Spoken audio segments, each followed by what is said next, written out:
That happen.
Hello, everyone, and welcome back to the Captain Logan Show. It's me, Captain Logan, naturally, and joining me as always is my chat moderator, my co-host, and my son, Jason.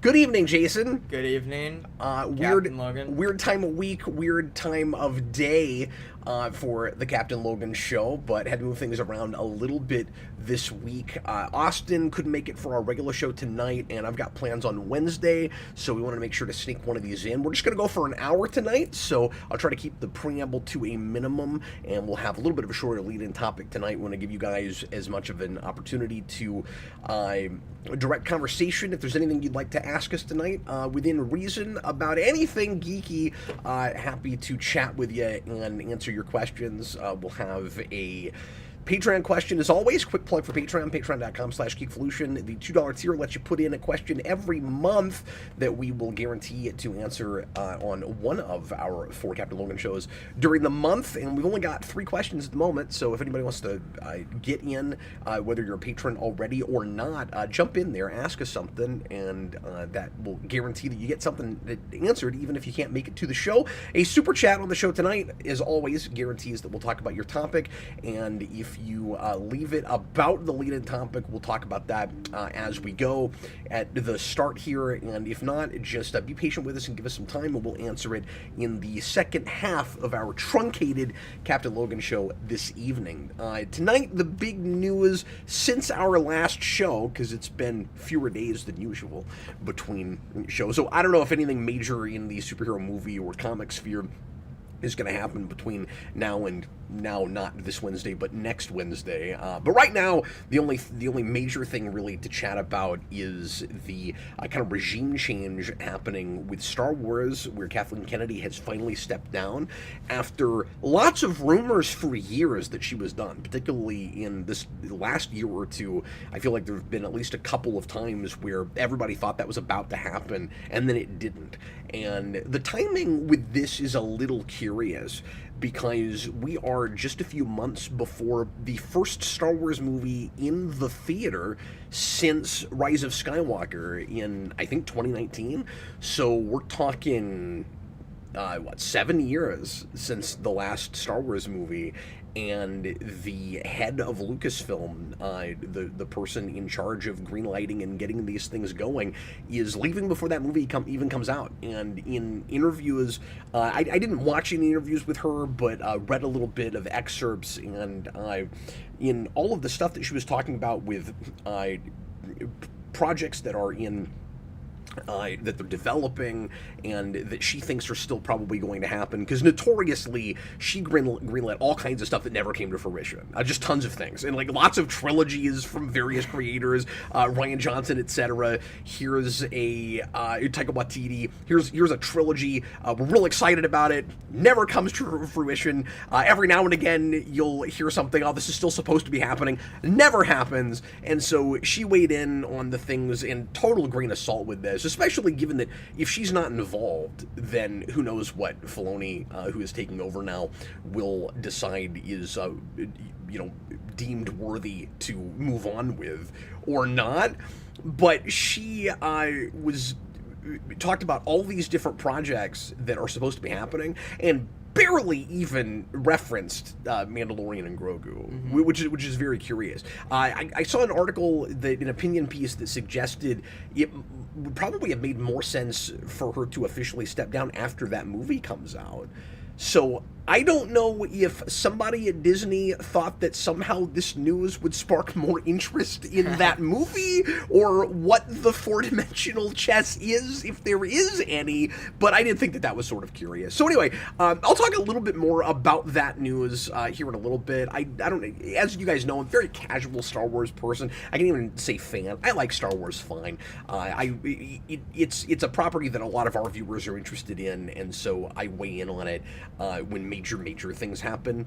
And I don't think anybody is ultra surprised by the fact that she's finally leaving. Maybe the timing, again, but by the fact that is finally happening. That seemed inevitable at some point with all of the failed projects, and of course she's getting older. And if you have somebody like her, not to even get into all the fan vitriol, back and forth and stuff, just if you're her and you're getting on in years and you've got plenty of money and every day you wake up and people are just screaming at you because they don't like your Star Wars, I'm not sure what the point is of staying staying there, really, unless you just have some big pet project that you're really wanting to see come to fruition. So anyway, I'll talk a little bit more about that here in a little bit. I got a couple of other thoughts. Jason, why don't you throw us a Patreon question? Sure. And I hope, if you're watching tonight, I know we're starting late, later than we started on time for the time that we just, for the record, for the time that I announced tonight. But usually this is a 7 o'clock show. We're starting at 9, so I wasn't expecting a big group tonight. But if you are here, welcome, and please leave us a question that we can chat about, a question or a topic, something really interesting, something real juicy and meaty and fun that we can talk about later in the program. And it doesn't have to be a super chat. My challenge to you tonight is to give us something juicy. You can leave. See, now I'm feeling like I'm going to regret that word choice. You can leave a regular comment with a question, tagging Jason. At Jason, and make sure you put a Y in it, or he'll think you're talking to some other Jason. And with that in mind, he gets real upset about it. The only person I know that gets more upset about leaving the Y out of their name is Jason's brother Freddie, because everybody likes to spell his name with an IE, and I don't know why that's the default. Yeah, I'll never understand that. I feel like that's more girly. I don't know. Yeah, and I mean, there are a lot of male IEs, but it seems like the default should be Y. Like, this is an aside, this has nothing to do with anything. No. It's my show, so I can be self-indulgent. My name's in the title. Freddie, you have Freddy's Steak Burgers. You have Five Nights at Freddy's. A lot of the, mainstream like companies and titles of things that have Freddy. I think Freddy Krueger is a Y. Yes. They're all Ys. Yeah. Now you have people like Freddie Prinze Jr. I think that's an IE. Yeah, and Freddie Mercury is an IE. Yeah. But why is it the default? Yeah. So I don't know. If anything, you should at least ask before you put it on mail. That's all I'm saying. Yeah. It's a very specific complaint. Jason. Don't spell his name with a Y, though. Don't call it Captain Logan. No, but my actual real first name does have a Y in it. Yes. In fact. Yes. Jason, give us a Patreon question for the love of God. Tonight's Patreon question hi, comes Austin. from Slipmaker. Yeah. Slipmaker says, I don't know why I say it like that.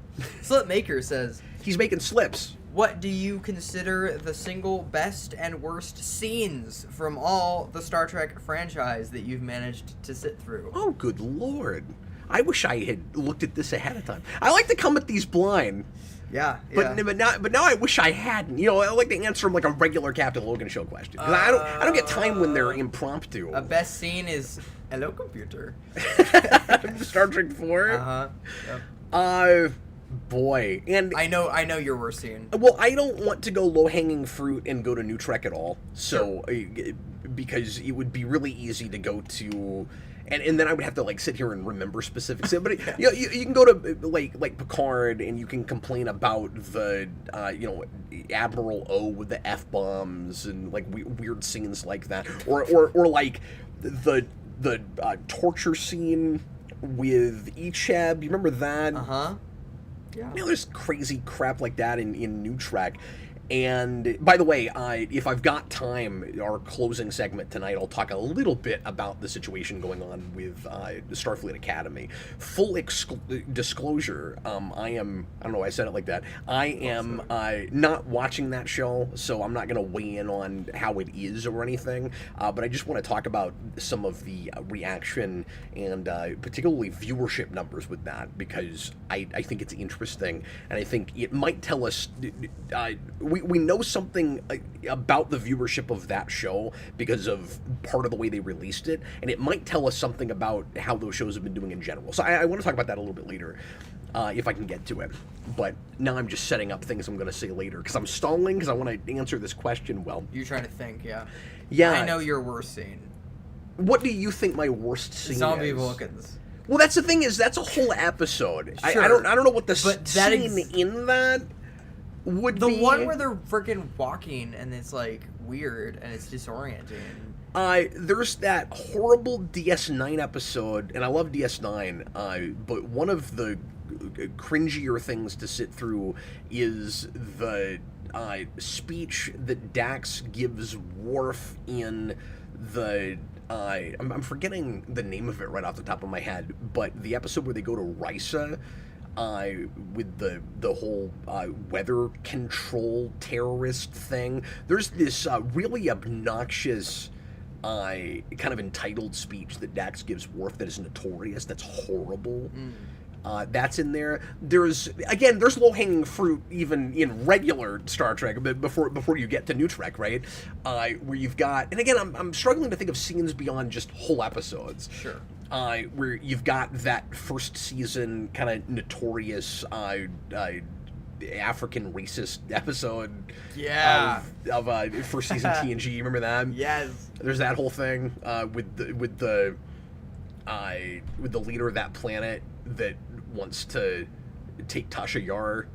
It was to kidnap Tasha Yar and force her to be his wife or whatever. Yeah. It's my favorite episode. I think,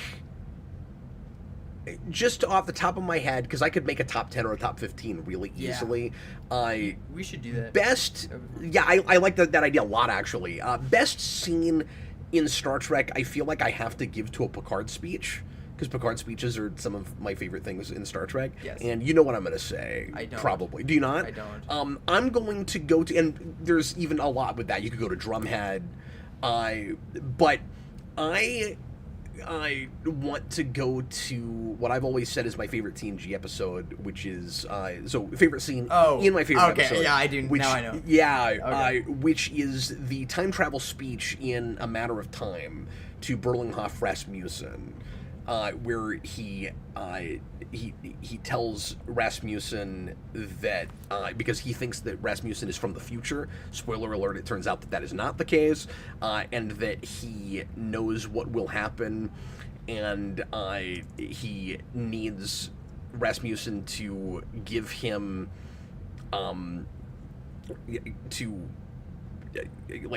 give him incentive in trying to make a really difficult choice in trying to save these people on a planet.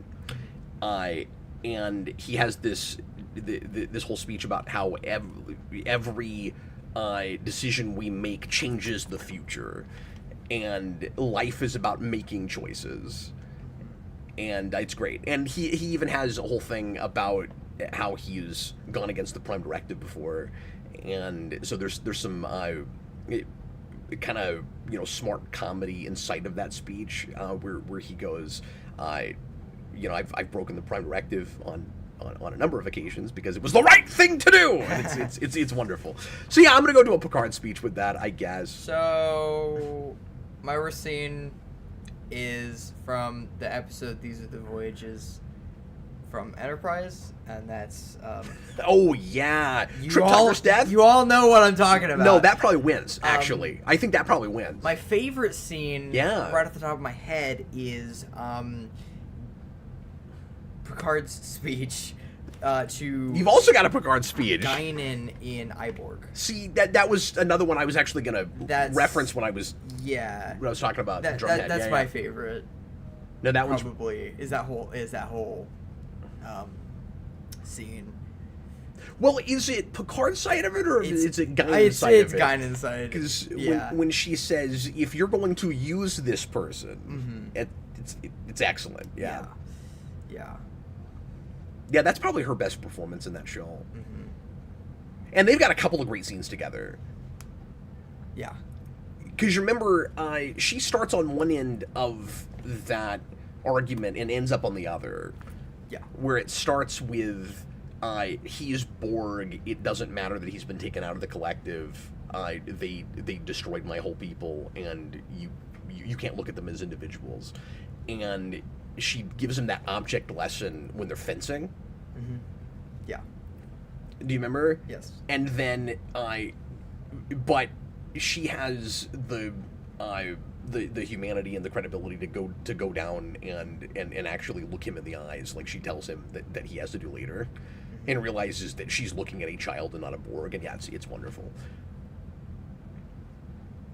Yeah. And I'm just remembering the horrible things that we did with Hugh in Picard, but I don't want to talk about that. Yeah.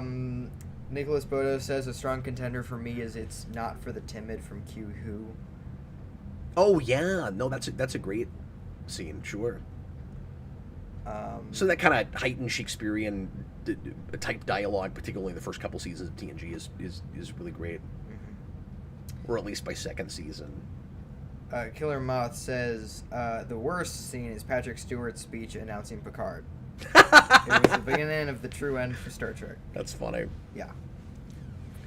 All right. Yeah. I think we should make that video at some point. That'd be cool. That'd be great. And I mean, I complain about stuff in Nemesis. There's lots of weird low-hanging fruit stuff. Well, yeah. Like Data's death in that is awful. Like there's stuff. I have a best worst one. Oh yeah, where it's like it's so bad it's good. It's the scene in Into Darkness where I think of those as sort of proto-Nutrex, so I wasn't even going to go to them. What, the con scream? It's so preposterous. I laughed the hardest I've ever laughed watching that. That is in the theater. Brandon and I were both mortified by that, and we had this weird week after that where we were sort of in denial and decided we liked that movie. Besides that whole business, but in the theater, we just our mouths were agape, our eyes were wide open. We could not believe what we were seeing. Dude, I can't believe they did that. I was just and then laughing. I watched it with you, and your reaction was very different. Yeah. I think you had already decided that movie was a cartoon by that point. Yes, I had. I thought, I think that, yeah. Oh, and speaking of movies, like Insurrection, when Picard gives a speech that kind of doesn't make a whole lot of sense about how he's got to go against. Yeah, we're still talking about Picard's speech. How he's got to go against Starfleet because they're not doing the right thing and wanting to displace these people that are sitting on the fountain of youth, and the whole thing just doesn't really make a whole lot of sense. Yeah. Because they don't really have claim to it. Exactly. If you go back and look at that movie. Yeah. Anyway, Senior Six gave us a super chat, which I don't want to read because I don't want that idea to be in the air. I really don't. Go ahead and read it now, right. Since it's about what we're talking. We're going to bookend with Star Trek tonight. $2 yeah. super chat from Senior Six. How much to get you cap to 25-hour stream Picard? And then he says 25 hours to add a bonus hour. well, my thinking was that he either made a mistake when he wrote 25, or that he mistakenly thought that the Star Trek day is 25 hours, because it is different. The Star Trek day is a 26-hour day. 26 hours. I don't know if you know that. Did not know that. But yeah, Starfleet shifts work on a 26-hour day. Oh yeah, Dune Buggy. That's Dune Buggy. That's pretty bad. Yeah. Absolutely. Yeah.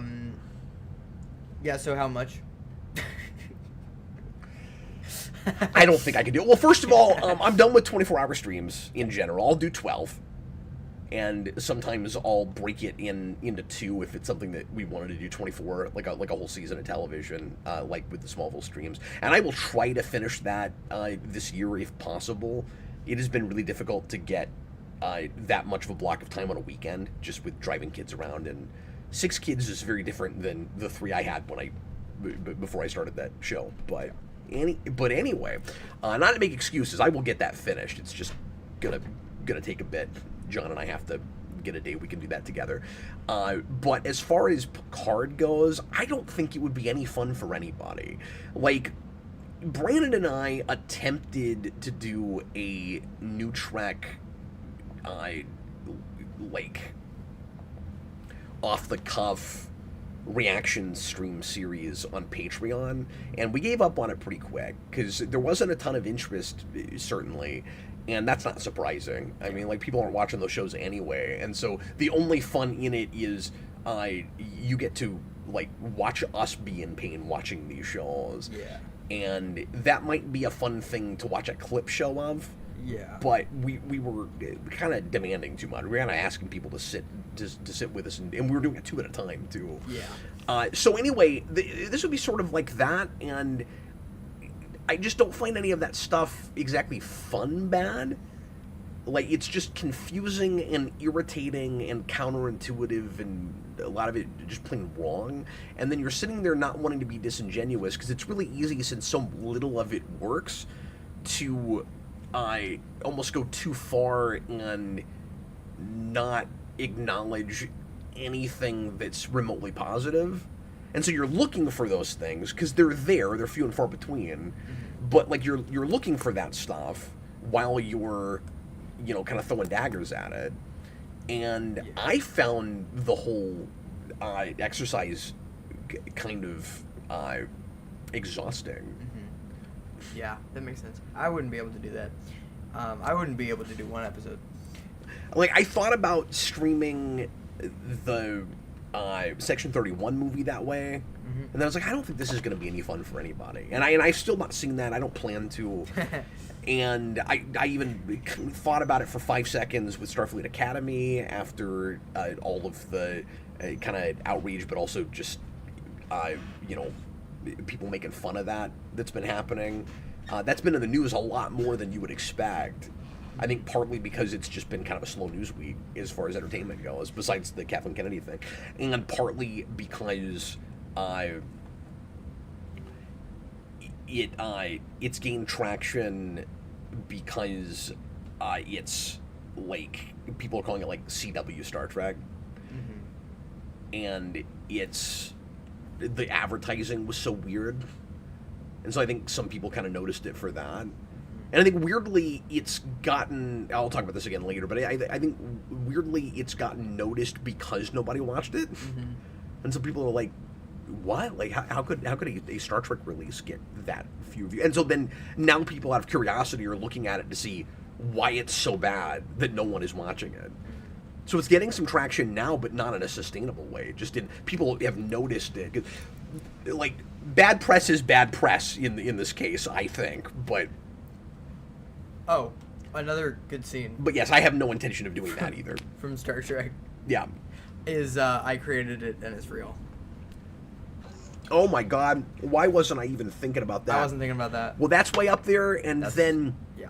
Okay, I almost want to throw this example in, and then we'll talk about the Kathleen Kennedy thing some more. Yeah. I almost want to throw this in as a tie to what I said, because I love that episode, that scene specifically that I mentioned.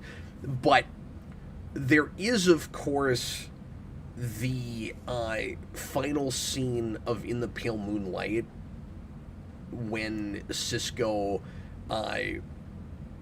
has the I can live with it speech, where he's really gone against his own principles in order to get the Romulans into the war, because he thinks it's the only way that they can win, and he's probably right about it, and he's like he's had to compromise his own convictions, and it's sad, but it's an amazing performance. Yeah. This, of course, was coming, though, from a guy that poisoned the atmosphere of an entire planet just to get at Michael Eddington. So it didn't seem like that far out of character. But anyway, I digress. People are talking about Secret Invasion. Nicholas Bodo's Secret Invasion was kind of the most miserable experience Cap had streaming something. Yes, it was. And I'm not really in a hurry to repeat Let's that. do it again. I've never seen it. The only new Trek thing, besides the first season of Strange New Worlds, because overall I liked that okay. I've dropped off of it, and I'm probably never going back at this point, because I was so disappointed with some of the goofy stuff with 2 that I did, and just everything I've heard about what's after that. They're not taking it seriously. Some comedy is fine. They're not taking The Exercise seriously. Yeah. But and I don't mean to be a prude about it. You can have fun Star Trek, obviously. I didn't find the stuff they thought was fun. That's all I'm saying. The musical episode kind of broke me. That wasn't the only thing, but that was painful. Talk about bad Star Trek. People loved it. I don't understand that. It was hard to sit through. The only thing that would maybe make sense, and I'm not saying I'm gonna do this, but the only thing that I would maybe consider would be to blind watch Picard season 3, because even a lot of the people that hate New Trek overall, I keep hearing unanimously, and I know I've talked about this a lot, yeah, but season 3 Picard was good, we have to give them that. And I'm like, no, I don't. Like, I saw 4 episodes of that, and it was marginally better than what came before. But that's like saying I'd rather jump onto a bicycle with part of the seat missing than all of the seat missing. So, and like, it still just didn't read authentic Star Trek to me. There were a lot of conversations that didn't make any sense to me. Just in, like, you know, Starfleet Protocol and stuff. I wasn't buying the fiction. And then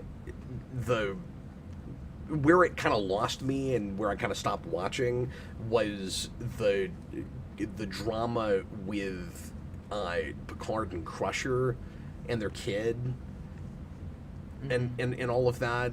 You just, like, I get that in the future, and some of it was just bad melodrama, but I get that in the Star Trek future, maybe you can have children when you're 80 or 90, but it's very silly. Yeah. I love how all these people waited to finally have relationships until they were elderly. Yeah. Just because they were on a syndicated television show that wouldn't allow them to progress narrative. Yeah. Read Killer Moth Lives super chat real quick. Thanks for the support tonight, guys. Killer Moth Lives $5. What does not kill you only makes you stronger, but don't be mistaken, a 25-hour Picard stream will kill you. No, I think it will, because almost literally think Picard might be the worst television show ever made, even over Discovery. I think that is possibly the case. Wow. Now, I never finished Discovery, and I've not watched the end of Picard. And again, 3 obviously is better, but I'm saying 1 to 2. Oh my God, especially 1, but especially 2. Anyway, isn't that the show where Q dies for no reason? For no reason that I'll ever understand. Okay, well, we have talked too long about the Patreon question and the and Star Trek stuff. We'll work back around to that again at the end. But let's go ahead and get back into the Kathleen Kennedy thing. So it seems like Disney is sort of, and I wonder if they did this on purpose. I wonder if they're thinking about it, but it seems like they're sort of taking, pardon me, a page out of Warner's and DCU's playbook, because they're replacing a singular president with a duo, like Warner's did with Gunn and Peter Safran, where one of them is the head of creative and the other is the head of business. And we'll see how things continue to work out for DCU. That seems like a splendid model to me that maybe everybody should consider picking up, right? Because we keep having, in various places of entertainment business, we keep having creatives trying to do business that don't know how to do that. This happens in comics all the time. And you get people like arguably Jim Lee, who's maybe a better creator than he is like a business guy. I don't know if that's a good example, but it's the first thing that came to my mind. But that happens a lot, particularly in comics. And then on the other side, which happens more in Hollywood, you'll get business people that try to make creative decisions that don't know anything about storytelling or what general audiences are really interested in, and they're looking a lot more at demographic studies and charts and graphs and trends than they are at what is really resonating with people on a personal human sort of level, right? So to have a business person and that has proven that they know what they're doing in business, so like a producer doing that side of it.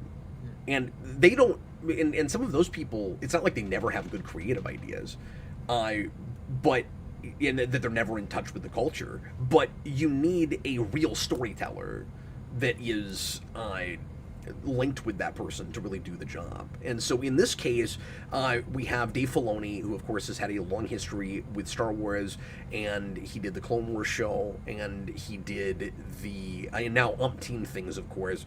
But when Disney first got Star Wars, one of the first things that he worked on was Rebels, if memory serves, and then he co-creates and does a lot of writing on The Mandalorian with Jon Favreau.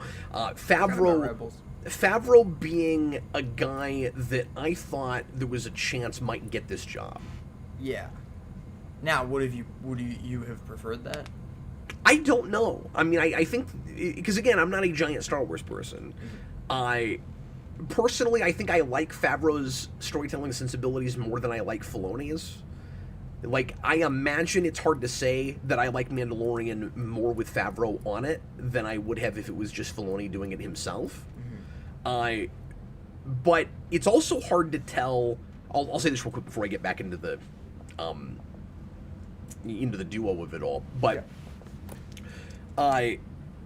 it's also hard to say because Filoni was making stuff aimed at children first, and then later when he gets saddled with Favreau to make The Mandalorian, he's making stuff for a somewhat older audience, and like kids are liking it too. And obviously, there's no way that they're not putting Grogu in there, Baby Yoda, there's no way they're not doing that in order to get like children and people that want cutesy things on board. You know what I mean? So there is obviously elements of trying to make everybody happy with that. And I think, especially the first season, and I think the second season is really good too. I've not watched 3 because I've heard horrible things, but I think they did a really good job marrying those things. And that's one of those examples where they kind of found a way to be accessible. But you can see those. You can also look at it a little cynical. It's not as bad as the Porgs, but it's that kind of thing. You know, it's kind of like the Ewoks, where you've got to like get that element in there for the littles. Yeah. You know, that kind of thing. But anyway, so I think I like Favreau's sensibilities more than Filoni's, but it's a little bit hard to tell because the stuff he did before he was with Favreau was for a younger audience, is what I'm saying. And then Filoni is interested in pockets of the Star Wars universe that don't interest me as much. So, like, I don't mind the bounty hunter stuff, but it's not really what I'm there for. Sure. Like, I like more of the grander space fantasy stuff. Yeah. Than that stuff, and Filoni does not seem as interested in the Jedi side of it. Yeah. And a lot of what he's done since then, he keeps going back to Mandalorian type stuff. And when he is interested in Jedi stuff, it's much more like Dark Side of the Force. And if that's done well, I do like that a whole lot. But I could not find my in for Clone Wars. Like, obviously he loves Darth Maul. As soon as he got this job, I thought there was one greenlit at one point and it never happened, I think. But live action Darth Maul movie or miniseries on Disney Plus or something, almost inevitable if Filoni is in charge, I think. But anyway. I have not seen a lot of Clone Wars, only maybe a couple episodes. And I think the bounty hunter stuff, I do like, I saw the first 2 seasons of Mandalorian and enjoyed it, but, and I'm also not as big of a Star Wars fan. I'm about on the same league as you. I think you're even more of a Star Wars fan than me. I think I just know more. Yeah, you do. Because doing this job for so long, I've had to review some of it, and I've had co-hosts that are big Star Wars people, and so, it's sort of like Transformers, where I just end up doing it because other people I work with like it. Yeah, but Transformers is better. Or it can be better. That's really funny. I think the bounty hunter stuff can get kind of old pretty fast and can get pretty can get boring if you do everything like that. You know, like I try to watch the Boba Fett show and stuff like that, and it just, I don't know, man. It can get boring. Yeah, absolutely it can. Let me read Austin's post about this from earlier. He says, "My issue is Kennedy was a producer that just let people do whatever, which usually ended up bad. Filoni is a bad writer. Filoni has also basically been the creative lead through the 2020s." So from what I've seen from him, I would say mediocre to okay before bad. And Austin has maybe experienced more of that than I have. I don't know. I know that he doesn't really pay attention to Star Wars anymore. But he probably looked at more of Filoni's early stuff than I did. But I was going to say something similar in that my worry with Filoni on board is the same worry that a lot of people had with when Gunn came on for DCU, is that now it's the Gunn show, now it's the Filoni show. Is he going to greenlight stuff that is not indicative of what he would want to make? Is everything going to look like his stuff? And he tends to go toward a lot of the same kind of things when he is producing and when he's show running. So I think maybe even more so than with Gunn. We'll see what ends up happening, of course, with DCU, but it seems like Gunn is at least really trying to greenlight a lot of different kinds of projects, and that they're all supposed to be allowed to have different tones and different creative voices. I would be more leery of that with Filoni, that he's not going to allow that. So I think under his tenure, you will see the overall storytelling quality go up a bit, and you will see a lesser variety in types of stories and ideas and maybe even eras. so there's that question that I brought up at the beginning about whether very much, if any, of the stuff that Kennedy was putting into motion is going to happen now under him. Now, I don't think he's going to straight up cancel stuff that's far enough along, but like, I made this the thumbnail. Allegedly, that Rey movie, which I think was maybe supposed to be a trilogy, is still supposedly happening. What? I don't think there's any chance that happens now. Yeah. Now, I might be wrong. Who knows? Watch me have to eat my hat later. But I don't think Filoni has any interest at all in the sequel stuff. Mm-hmm. And with Kathleen Kennedy, she just kept greenlighting stuff connected to that and kept trying to develop things that were like, here's a Kylo Ren movie, and here's Rey. And I'm like, you realize that after Rise of Skywalker especially, like, nobody cares about that stuff. And I read a quote. So the main article that I got a lot of my information from today is this one from the Hollywood Reporter. Star Wars has new hope and some growing pains in its future. This is by Richard Newby. That's a horrible title. That notwithstanding, he had a lot of criticisms about the way Kathleen Kennedy handled things, particularly just in announcing stuff that never happened. And I agreed with a lot of what he said in this article, actually. But the one thing that I raised an eyebrow at pretty massively is toward the end of this article, he says that, actually, let me see if I can find it real quick, and I'll quote this if I can, because he said one thing that I was like, what? He made, I'm not finding it right away, but I'm remembering what it is. He made the claim that there is a whole generation of kids that grew up with the sequels and still really like and care about those characters. And so the Rey movie or trilogy or whatever is their safest bet because there's still an audience for that. No, there's not. And there's not. And he's just wrong about that. There was potential for a generation to grow up and love those characters, and starting with Force Awakens, it looked like that was happening. Yeah.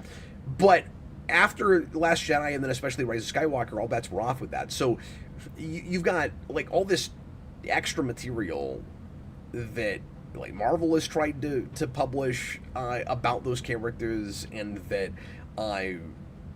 Disney Plus has tried to do, with some of that stuff. None of it seems to get any traction. Toys for that era have not moved very well.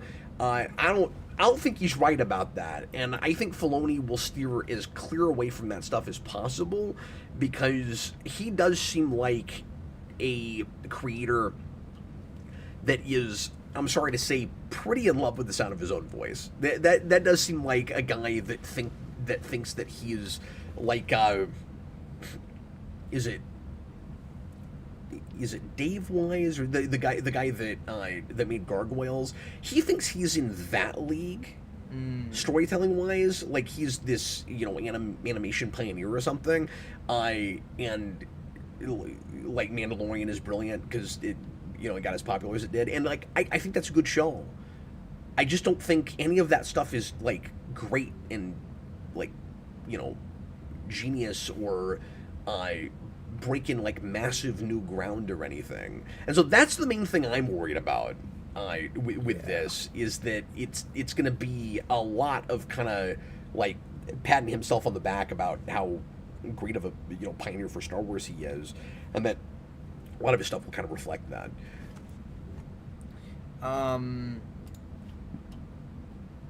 Greg Wiseman, thank you. Yeah, David Wise made Donkey Kong Country. There's so many Wises. I was like, it's not Robert Wise. It's not anyway. Yeah.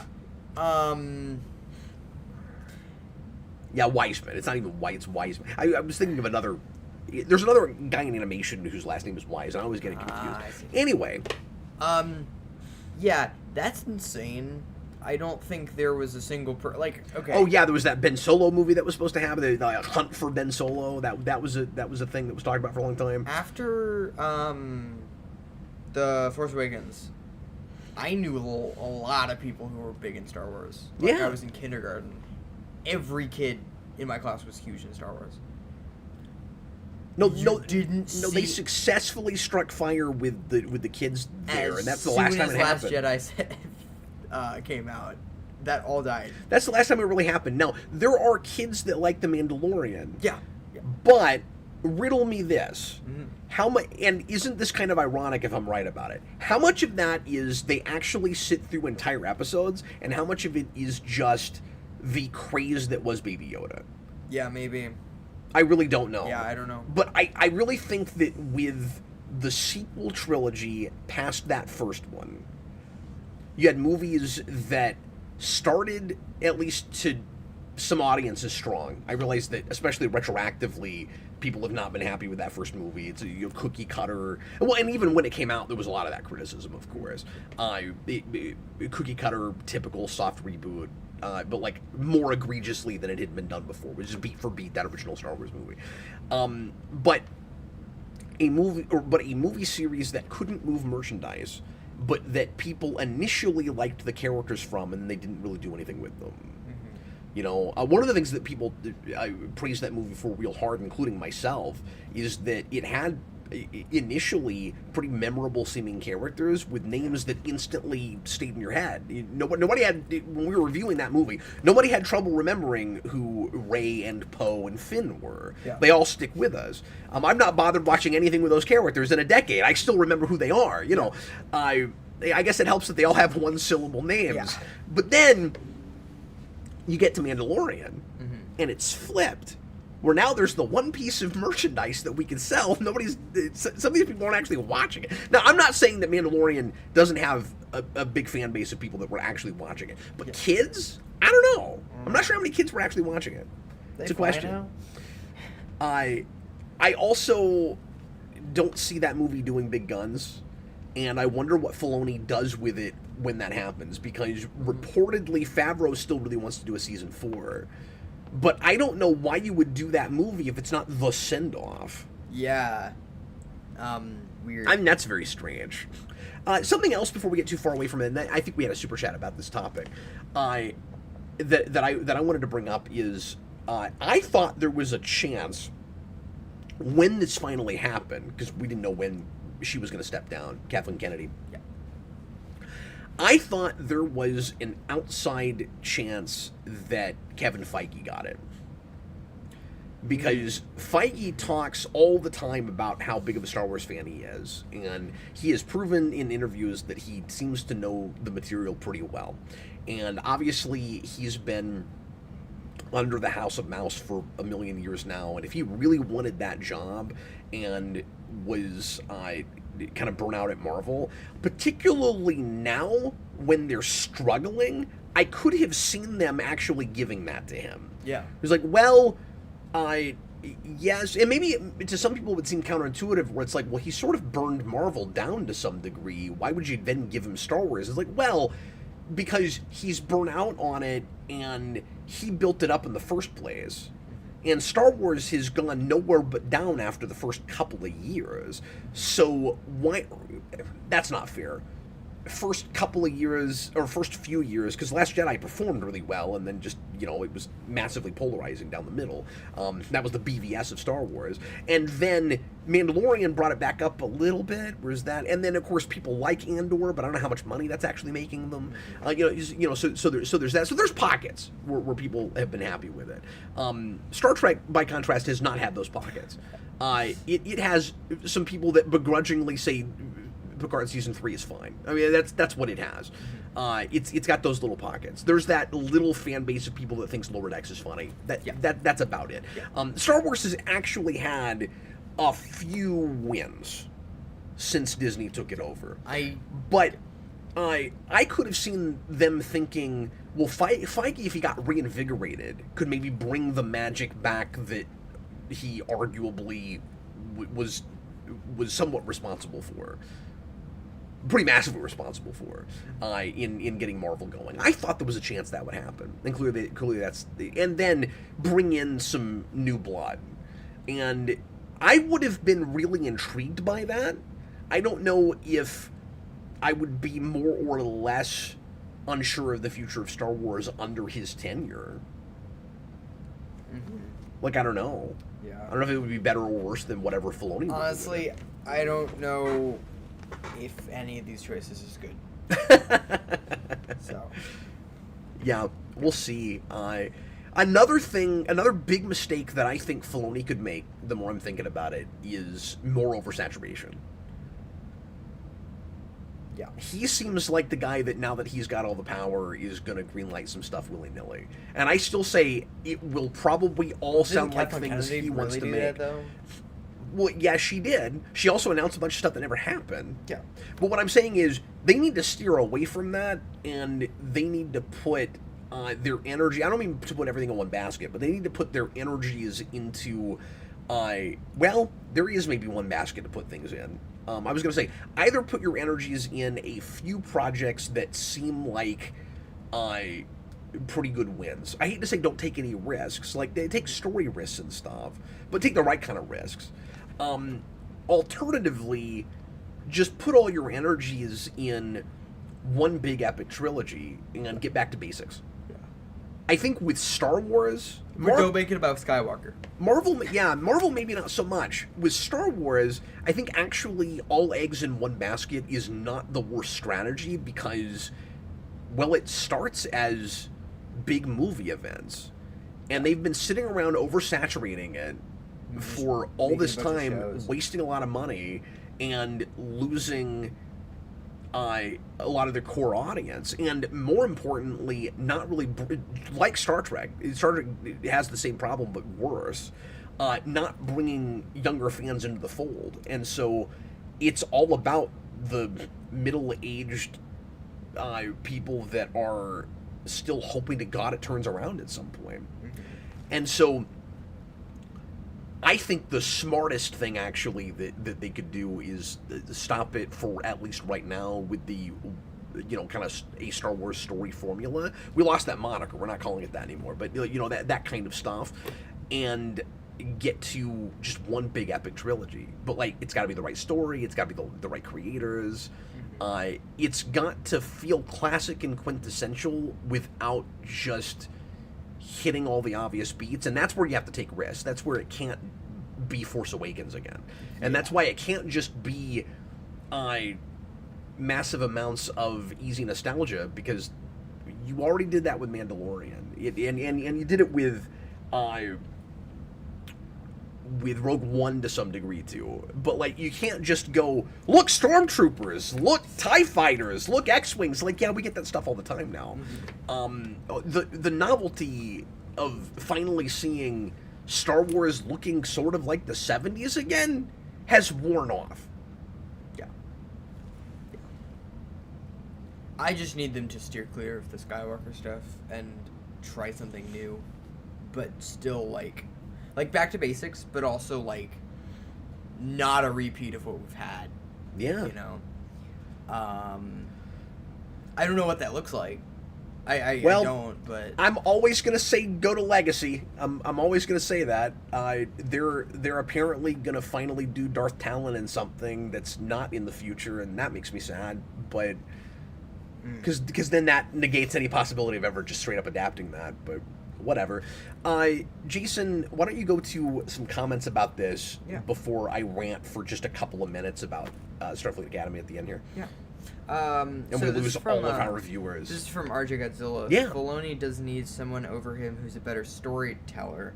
Back when he was doing Clone Wars, he had Lucas. With Mandalorian, Filoni had Favreau. Yeah. Lucas was the one who wanted to bring back Darth Maul. Well, and I would be curious to know... I didn't know that it was Lucas's idea to bring back Maul. See, I might be right about Filoni just not being all that interested in the Jedi mysticism side of the whole thing. I would love a show of hands in the comments, if you're watching live right now. Just tell us if you think Favreau would have been a better choice for this job. Now, I don't know that he would have wanted to do it. Mm-hmm. That would have been more like a gun, where you have a movie director that is maybe directing films and also running the whole show. because Filoni is a writer and maybe an animation director. I don't actually know that for sure, but he's not a movie director.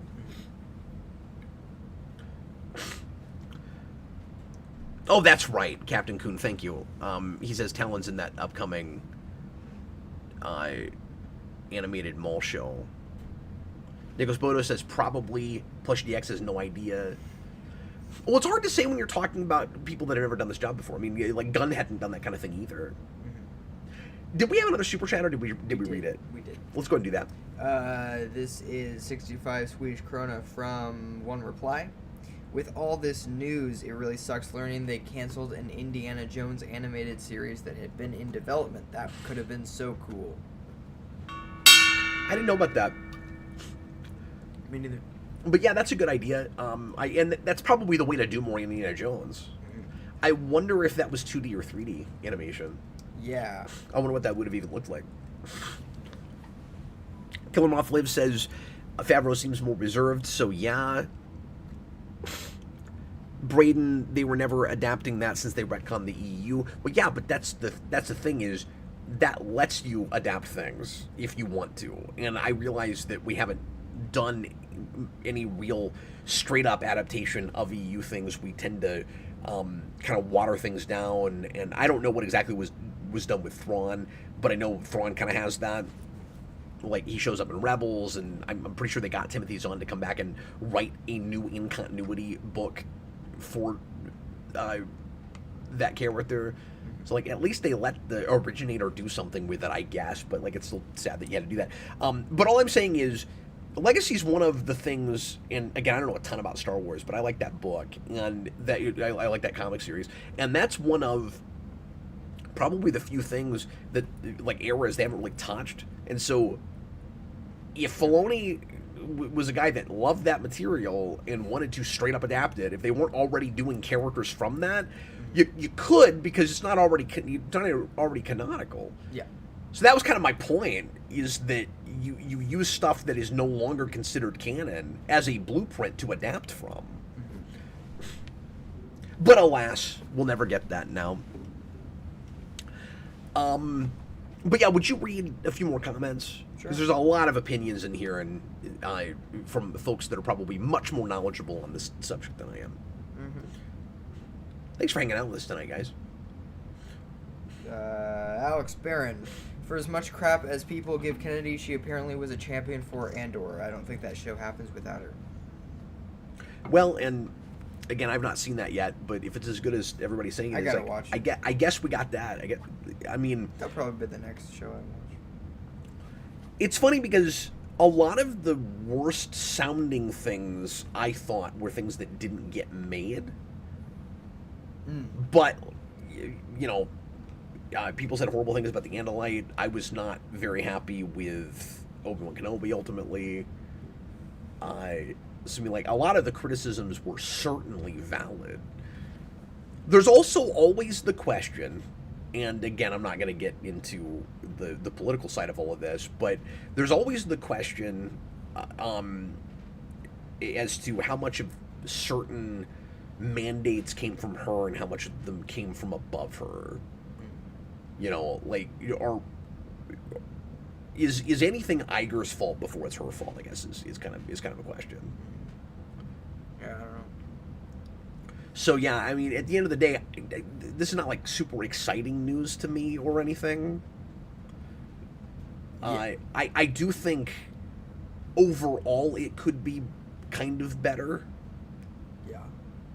I also think that it could appeal ultimately to it could be like somewhat overall better quality, where you don't have the chasm that you do between like an Andor or a Mandalorian, you know, first couple seasons, and a Acolyte or even an Ahsoka, which I've heard real mixed things about. But it might appeal to fewer people. Yeah. Overall. Alex Barron, I don't hate Dave Filoni, but I don't want him in charge of all of Star Wars. He has the ability to make good stuff, but his vision for Star Wars is very limited.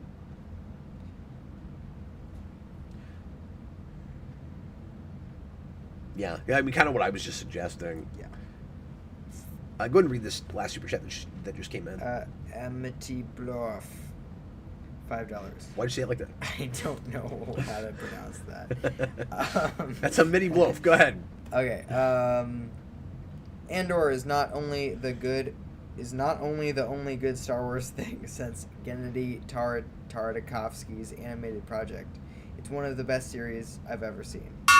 I keep hearing that. I keep hearing, like, even if you don't care about Star Wars, it's just a great show. I just can't speak to it because I haven't done it yet. That does not seem like, for other reasons, not because it's bad. That also seems like a show that probably would not be a great blind stream. So, like, I'll probably never do that. But I haven't. I just haven't found time for it because I want to be able to, like, sit down and really pay attention to that. It sounds kind of heady. Yeah. So that doesn't seem like great, material to work out to. Like a lot of TV that I just watch on my own, like because I'm so limited on time these days that I'm not reviewing, that I just have on to watch, is like when I'm working out and stuff.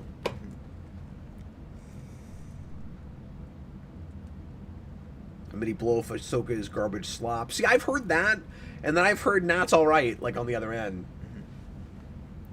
What little, because I haven't sat down and watched any of that, but clips I've seen, that was running at a shop I went to once, and I saw like 10 minutes of it.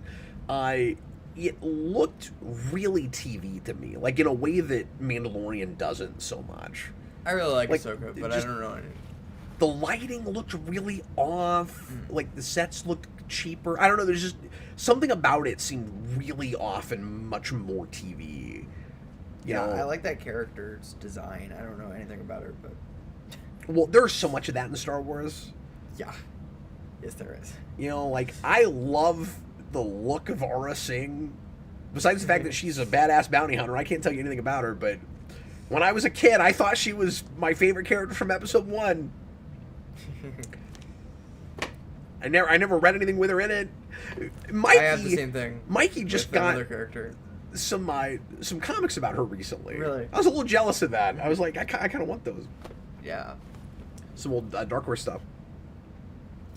Yeah, I had the same thing with another female character that we all know. Oh, yeah. yeah. You know what I'm talking about. No, I know what you're talking about. You're talking about, what's her name? Phasma. Phasma! Yeah. Yeah. The character who dies like 500 times for no reason. I'm going to scroll back up and just see what else folks were saying, because there were a lot of comments here. RJ Godzilla, Filoni does need someone over him who's a better storyteller.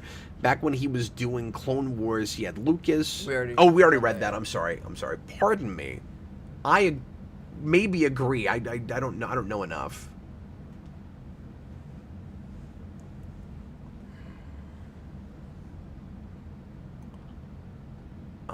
Just want to double check and make sure there's not anything else we should look at here.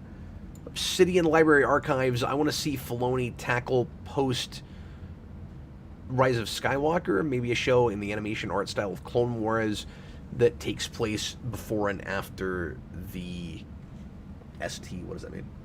No clue. I really think he... Sequel trilogy. Oh, thank you. I still think he's gonna avoid that era as much as possible. Ow. So even if he does stuff well after it, I don't think it's gonna look much like that and talk to it a whole lot. And he also seems mostly interested in like one era to me. Like he likes Clone Wars and just post that, and then when he does later stuff, he likes to link it back to that era. So I don't know what all of that will look like. There's also the question, since he has been primarily a TV guy, I guess exclusively, right? A TV guy, if he's going to have a sense of theatricality, of like, cinematic, or give it to people that do. Yeah. Because one of the big complaints, besides people just don't feel like they need a Mandalorian movie as opposed to just a season 4, is how much that just looks like that show. Yeah. And I could see arguments going either direction on that, where it's like, well, did The Mandalorian already look, some of season 3 notwithstanding, because some of the glimpses I've had of that have looked cheaper than the first 2 seasons, but and I've heard a lot of that from people, so I don't want to overstep because I've not actually sat through it. I didn't like things I heard about it, so I haven't bothered with it. But I could see, this is like a glass half empty, glass half full thing. I could see some people saying, well, that show at its best looked cinematic enough that that it was big screen worthy. So can you get that much more big screen worthy? Mm-hmm. And then some people would say, nah, it looks more like a TV show than it does a movie. I think it's somewhere in between. I think you can tell that doesn't have the kind of resources and cash behind it that a singular feature is probably going to. But in general, we try to make TV these days look more like a movie than we used to. Although I think a lot of Disney Plus stuff, that show maybe notwithstanding, we've kind of settled into this lazier small screen look. Particularly with Marvel, but I think, and against Ahsoka had that feeling to me, what little I saw of it. Okay. But the other side of this, and I probably lean more on this, is if I'm gonna get out of my house and go spend money on it, it needs to feel more like an event. Yeah. If it's Star Wars. Not every movie needs to feel like an event to be worth going out of your house to go see it, but if it was on TV first... Then maybe so. Yeah. I see another super chat. If you'd go ahead and give us that. Yeah, another super chat from Mindy Bloof. Yeah. $5. It's insane that Andor is up there with me with the greats: Breaking Bad / Better Call Saul, Mad Men, Sopranos, Black Sails, Daredevil, Cobra Kai. Black Sails always looked really interesting to me. I've never bothered with that, but that was the one. Yeah, it's like a real realistic looking pirate show. I think it went for like 4 or 5 seasons, maybe. Interesting. I like Cobra Kai. I want to get back to Shogun. I watched the pilot for that, and I thought it was wonderful. But also, again, that's a show because there's a lot of subtitles and people not speaking English in that show, so I can't really be doing anything while I'm watching it. I have to really sit down and watch that show. Also, The Sopranos seems he just very much like my kind of thing. It does. Yeah, after your obsession with Penguin. Yeah. Which you've seen, 3 times now? Yeah. You're insane. I do think, I like Cobra Kai. I think it falls off. But I think, you read that list, one of these things is not like the others. Yeah, that's what I was thinking. Cobra Kai is a fine show, especially the first couple seasons. It does not fit on this list. Yeah, I think, and I've said my piece on Cobra Kai, but that show falls off, and you haven't even seen the end. I don't think I'm gonna do it, based on your review. Jason is reviewing this on the channel. Season 5 is awesome. Yeah. And I don't know why it's always the season 5s. It's always like season 3 and 4 is boring of a TV show, and then 5 is the best season. And it's like, what? Regardless of whether it's the last season? Yeah. Because, all the Star Trek shows have that. Yeah. And Lost has that. Angel kind of has that. Yeah, Angel has that. I don't know if Buffy has that. Buffy does not have that. Buffy has a crappy season 5, if you ask me. What is Buffy's best season? For me, it's 3. 3? No. I like 4. Yeah. If I never have to think about Glory again, it'll be too freaking soon. But anyway. Okay, last call for Super Chats. We are past an hour. We've had a good crowd tonight. Appreciate you guys. This has got me questioning Wednesdays at 7 over Mondays at 9, but anyway, we've been kicking around different time slots for this show. Right now, we're gonna regularly keep it on Wednesday, but nice to see some faces that, or at least screen names that we don't usually get on a Wednesday, and some of that might be the time, and some of that might be the topic. I don't know, but anyway, appreciate you guys. Thanks for being here. So, last call for Super Chats. If anybody wants to talk more about this or something else, I will just briefly say my spiel about what's going on with this new Star Trek show. So, full disclosure, first off, I have no intention of going back to New Track. It's burned me so hard. It's clearly not interested in what I think it should be if it's Star Trek.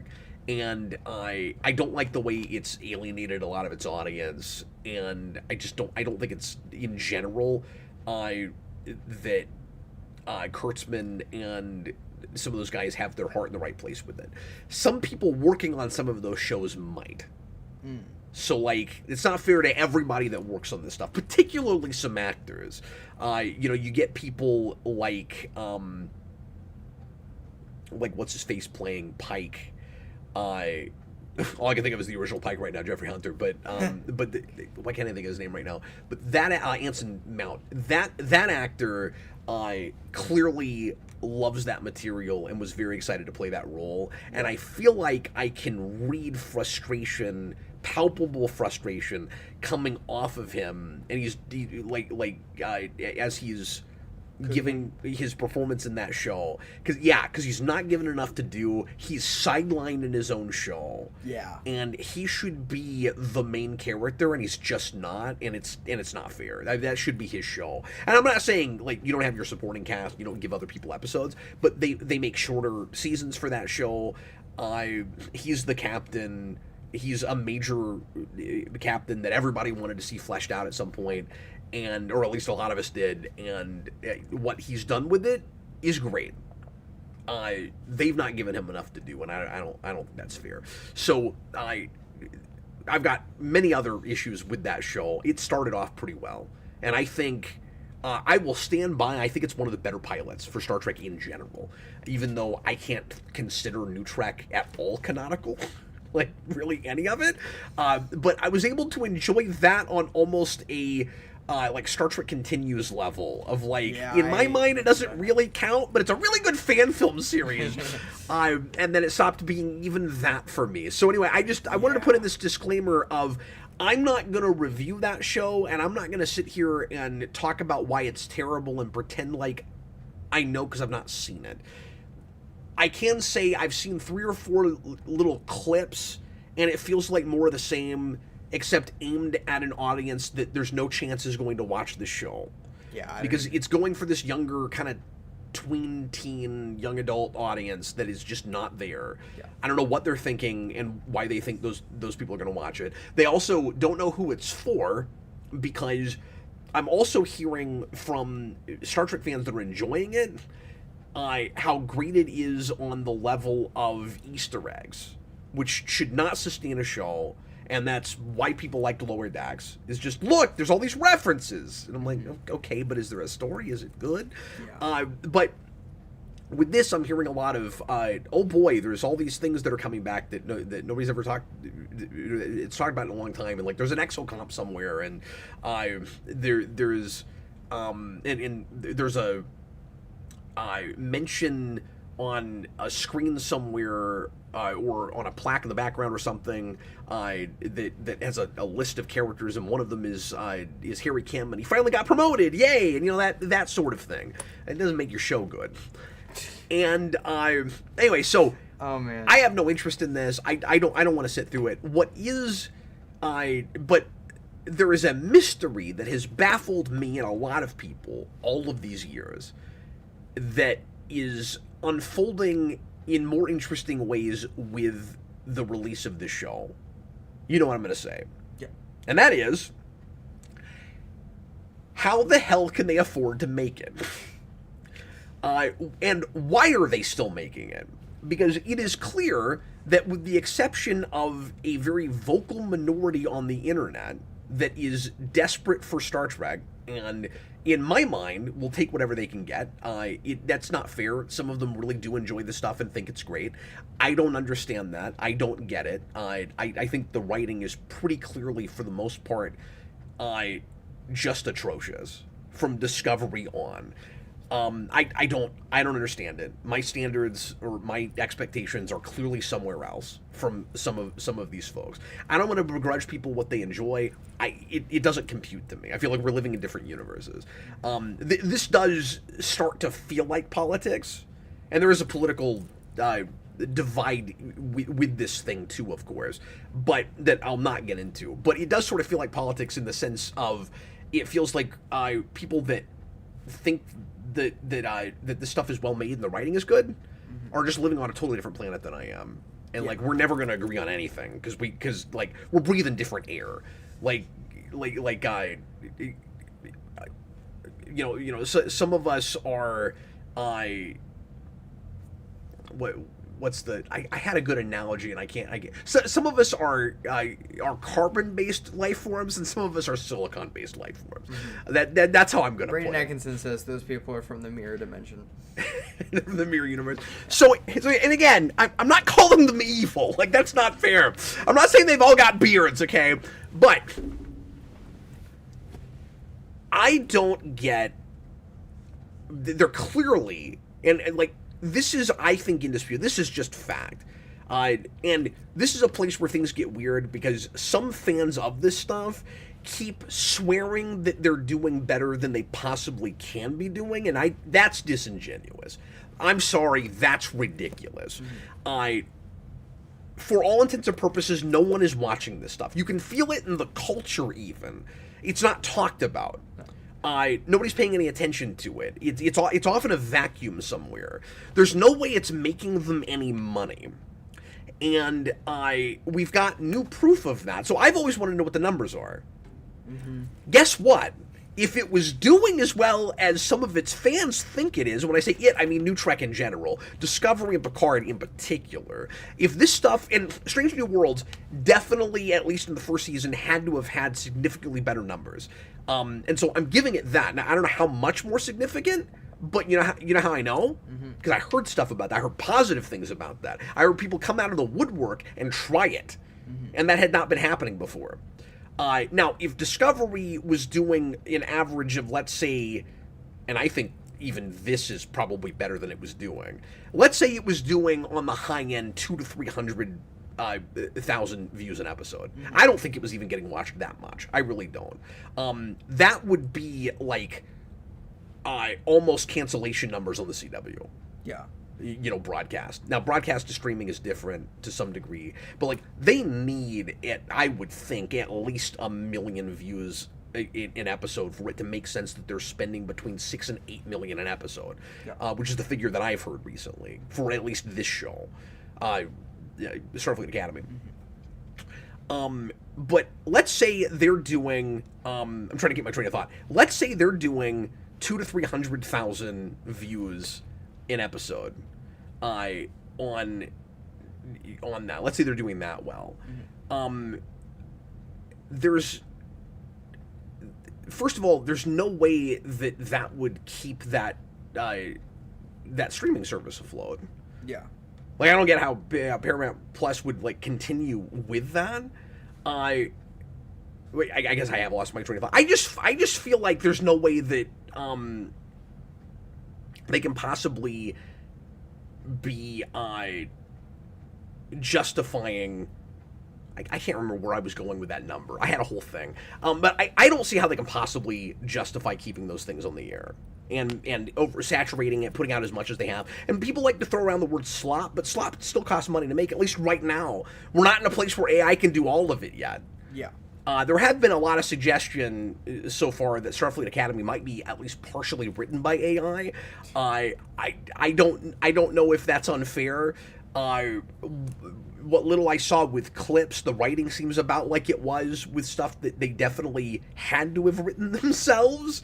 But there's weird stuff like they still, just like with Discovery, because this is just a direct spin-off of Discovery, they still don't understand or remember a lot of things about basic stuff about canon.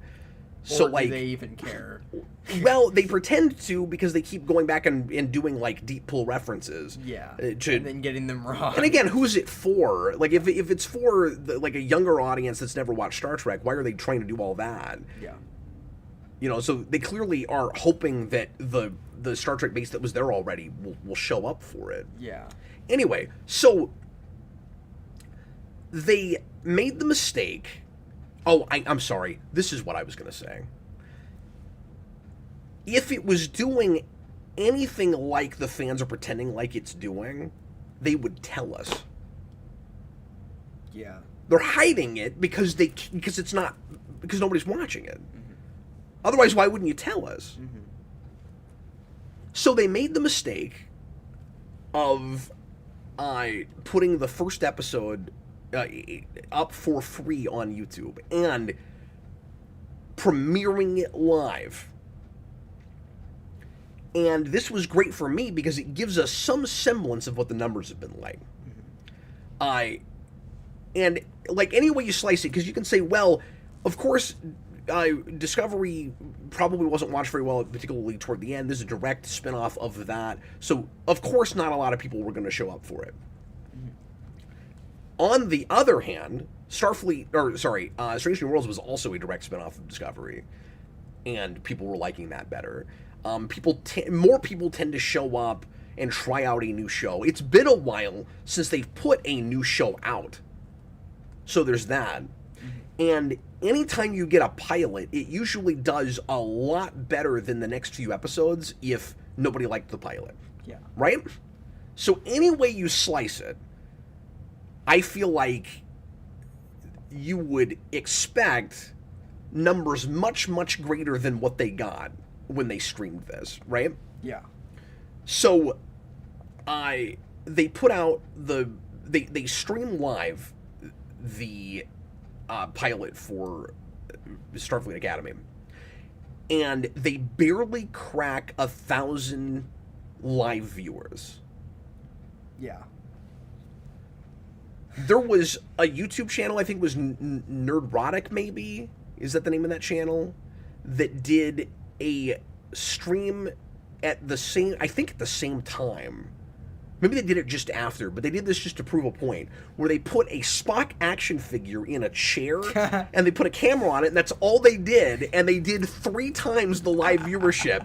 That's funny. That the live streaming pilot of a official Star Trek show did.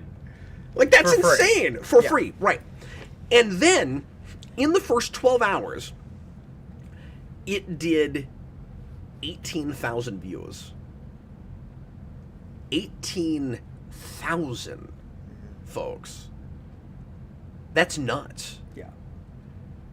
And I saw, and I think a lot of people would in this day and age with and it's now at 170,000. With the current, yeah, and I was going to get into that. I know that with the current like youth vernacular would say this is like cope or whatever.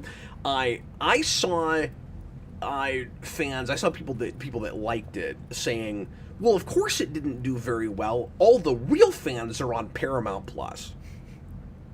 Yeah. And to that I say nonsense, because think about any popular series, any series people are excited about, that is put out not behind a paywall, for free on YouTube at the same time. Always, without exception, when this kind of thing happens, you see similar views on both platforms. Yeah. People that because what happens is there are people that want to see it but don't want to pay for Paramount Plus. Yeah. So they're going to watch it for free there. So you can't say it's very Star Trek is so popular right now that everyone that wants to watch it is already paying for it. Nonsense. That's not how this works. And even if it was, okay, then that huge fan base that loved it would go to the free place and copy it and send it to all their friends. Yeah. And that didn't happen either. Right. So anyway, slice it. So now people are going, okay, yeah, fine, first 12 hours, but now it's at 170,000. Yeah. Okay, well, the first thing I'm going to say to that is that would still get you canceled on the CW 10 years ago. And the second thing I'm going to say to that is the reason it's getting views now is because 1 million YouTube channels made fun of it. Yeah. And now everybody's curious to see what the disaster looks like. Yeah. So when you see views on something nobody cared about that jump to that magnitude, the next thing you have to do is go to one of those websites that will reveal what the thumbs up, thumbs down ratio is. Yeah. And I haven't looked at it in a little while, but as you might expect, it's got a lot more thumbs downs. But the reason I'm bringing this up is twofold. It's A, to say, I think this is indicative of what the viewership has been. Yeah. I really do. I think if for free you can't get more than 18,000 people to watch the thing in the first 12 hours, that tells you what we already suspected, which is those shows are lucky, I think, if they crack 100,000 and over time. I really think that. And look, you could say, no cap, you're wrong. It's got to be 2 to 3 times that. Okay. It would still get you canceled on regular television. Yeah. For all intents and purposes, there is not a base to support the expense. You got to think about how much it costs to make one of these things. Even if they're cutting a lot of corners, they've got sets. They have original sets they have to build. They have a lot of special effects. Like, these things cost a lot of money. And again, reportedly $6 to $8 million an episode. A lot of you guys probably know about this already, but I'm bringing it up anyway because I think it's really funny. By contrast, and a lot of people like to compare current Star Trek to Red Letter Media views because they talk about Star Trek a lot, and they have an audience and people watch them. So when Red Letter Media would do a video about Picard, it would do more viewership than it seemed Picard was doing. And it's hilarious. Okay, so I saw a screenshot. Austin sent this to me, where, I don't know if he pulled this or if he found this, where somebody put the views, and again, this is not conjecture, this is what happened, put the views next to each other from a video that Red Letter Media just happened to put out the same day as this stream, or maybe the day before, I forget. And they did a video talking about the first season of Deep Space Nine. And they're only halfway through that video. They posted the first half. They're going to post the second half later. And it's a good video. And it hit that 18,000 mark in its first 35 minutes. Took 12 hours to get there for the new Star Trek series that just premiered. People will go, well, Cap, it got to 170,000. I don't know how long it will take that to get to 1 million if it does, but it won't take Red Letter Media very long to get there. Right. With just a discussion about the first season of a show that is 35 years old. Yeah. Or 30 years old or whatever it is. Yeah, getting close to 30. Yeah. I'm going to see what that video's at now because I'm just curious. So, 650,000. Yeah.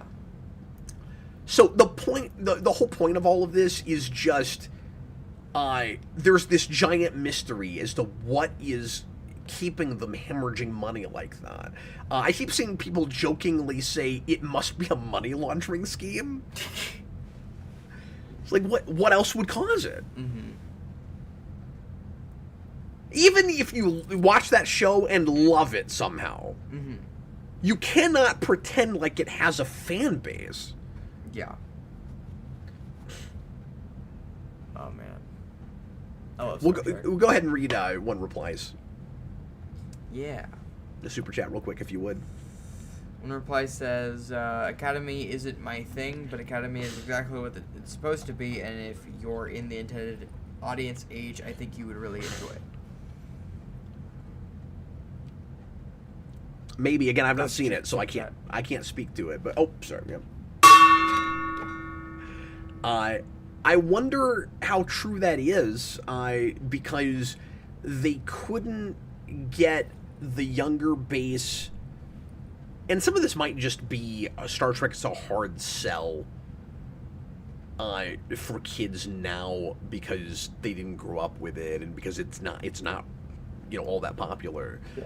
But so that's fair. Some of it might be out of their control, but you just reminded me of something else I wanted to bring up, which is this is also part of this mystery to me.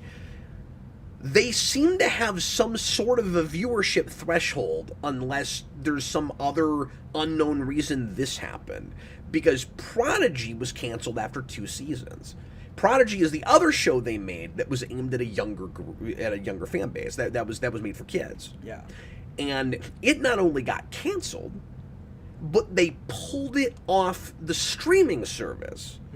Netflix bought it up, and so I think it's watchable there now. But for a while, it looked like it wasn't going to be watchable anywhere. And if they're hemorrhaging money and they don't even care if anyone's watching, why cancel and eject from the streaming service that one? And also, isn't that cheaper to make? You guys, none of this makes any sense. Yeah. It's literally, from my perspective, the most counterintuitive thing that has ever happened in Hollywood. I don't understand it. Yeah. Nobody can explain this to me. I would love to do some sort of big deep dive research project, some kind of guerrilla journalism to figure this out. I wouldn't know where to start. Yeah. How do you figure that out? HB Haga, not anymore. They lost the license. What are we talking about? Lost the license for what? Netflix pay? Oh, even Netflix doesn't have it. Okay.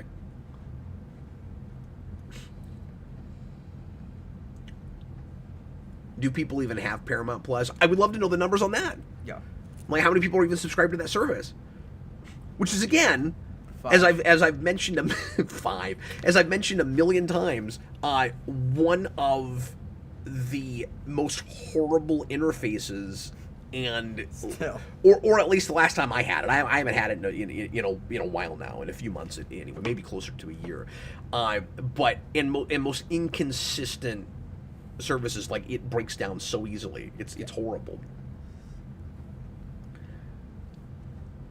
But anyway, that's why I brought that up. I don't understand the whole thing. It's very confusing to me.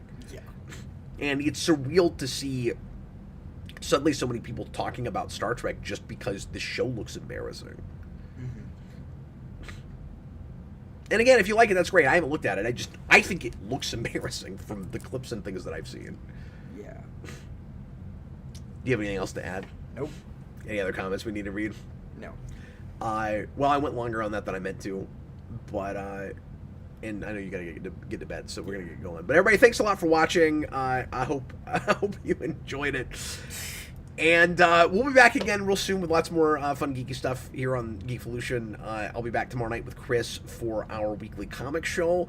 And Wednesday night, we usually do this show. I've got other plans. I might stream something late that night if I'm inspired by something, but I might just take that day off. Thursday night will be Request, and I forget what we're reviewing. I think it's... I think we have to watch episodes of Yu-Gi-Oh! Of all things. And I think that's what's this Thursday. Heck yeah. And then Friday night, we're doing I was going to put this off till next week, but I realized I didn't have a writer's meeting, so this actually will be this week. But this Friday, we're doing a new Superhero Rewind commentary on Puss in Boots: The Last Wish, which is, if you've not seen it, and I have not, but is apparently a superhero movie because it's just Zorro. So, anyway, thanks for watching. Zorro. And we will, HB Haga, watch it, Captain, review it. I don't want to, guys, I really don't. Were we talking about this show? We're done with this new Star Trek thing. I don't want to do it. Because I don't know, you get burned too much. It's like, well, it just looks like more Discovery, except sillier and for teenagers. Yeah, I think it was RJ Godzilla that said that New Trek burned you so much you are a skeleton. I don't think I can bring myself to watch a thing that doesn't understand that Betazoids are telepathic and has a female Jem'Hadar. Like, I don't think I can do it. Yeah. And, like, maybe you can contrive some reason for that to make sense in the future, where, like, they genetically started cloning female ones or something, but they don't even know what Betazoids are, so, like, I don't trust that. I don't know, it's weird. Mm-hmm. They didn't even apparently give the Betazoids in that second episode the black contact lenses. Like, they didn't even go that far. I don't know. It's not Star Trek. Okay. And yeah. it's called that. And I don't. Anyway, yeah. Thanks for watching, everybody. We'll see you later, folks. Bye, everybody.